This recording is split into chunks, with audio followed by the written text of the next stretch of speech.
बाक्सा जिल्ला दुलाराय बर' हारिमु आफादनि खुंगा 5थि बोसोरारि जथुम्माया जोबनानै थांबाय। बोहैथि दाननि थांनाय 27 डिसेम्बरनिफ्राय 29 डिसेम्बरसिम सानथामनि हाबाफारिजों बरिमाखा प्राइमारि बर' थुनलाइ आफादनि सनाथि फोरबोजों लोगोसे 16थि बाक्सा जिल्ला बर' थुनलाइ आफादनि बोसोरारि जथुम्मा आरो 5थि बाक्सा जिल्ला दुलाराय बर' हारिमु आफादनि जथुम्माबो मेहेर गोनाङै जानानै थांबाय। बे जथुमनि गेजेरजों बाक्सा जिल्ला दुलाराय बर' हारिमु आफादनि गाहाय नेहाथारि निकलसन बसुमतारिया ओरैबायदि बुङो। बाक्सा जिल्ला दुलाराय बर' हारिमु आफादनि 5थि बोसोरारि जथुम्मा जानानै थांबाय। बेहाय जिल्ला आफादा डेलिगेटनि गेजेरजों माखासे बिथांखि आजावदों। बे बेलायावहाय नोंथाङा जिल्ला आफादनि नेहाथारि महरै बा नेहाथारि जानानै मा फोरमायगोन? जोङो बाक्सा जिल्ला दुलाराय बर' हारिमु आफाद हिसाबै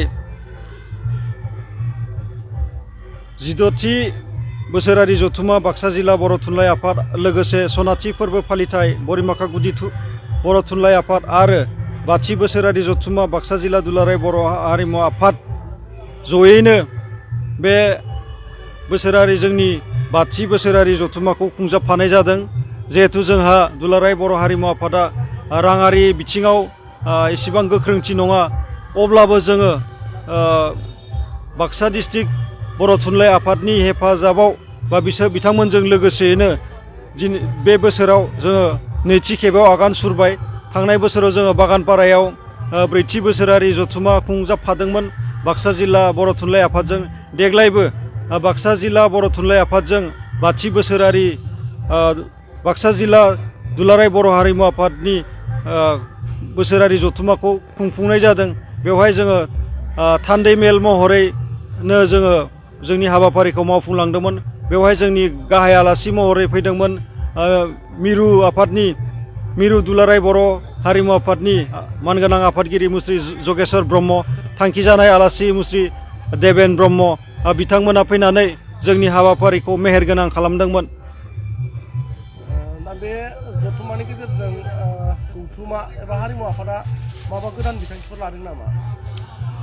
गोदान बिथांखि हिसाबै मैया जोङो मोननै बिथांखि लाजानाय जादों।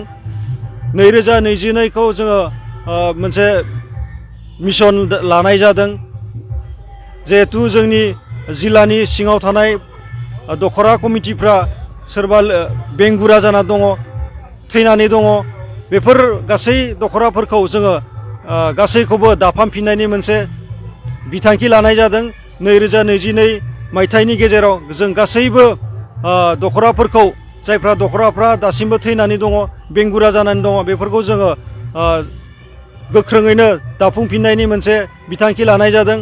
आरो मोनसे बिथांखिया जाहैबाय मा, जोङो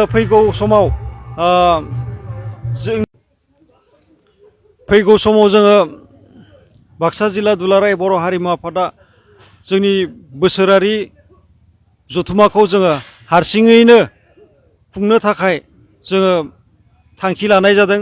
बे मोनसे नैथि बिथांखि, जाहाथे जोङो जोंनि जथुम्मायाव जों हारसिङैनो मोजाङै खुंफुंनो हायो।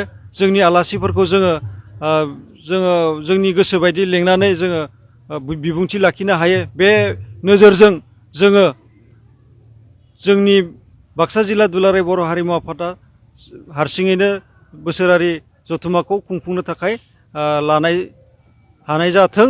बे जाहैबाय जोंनि नैथि बिथांखि।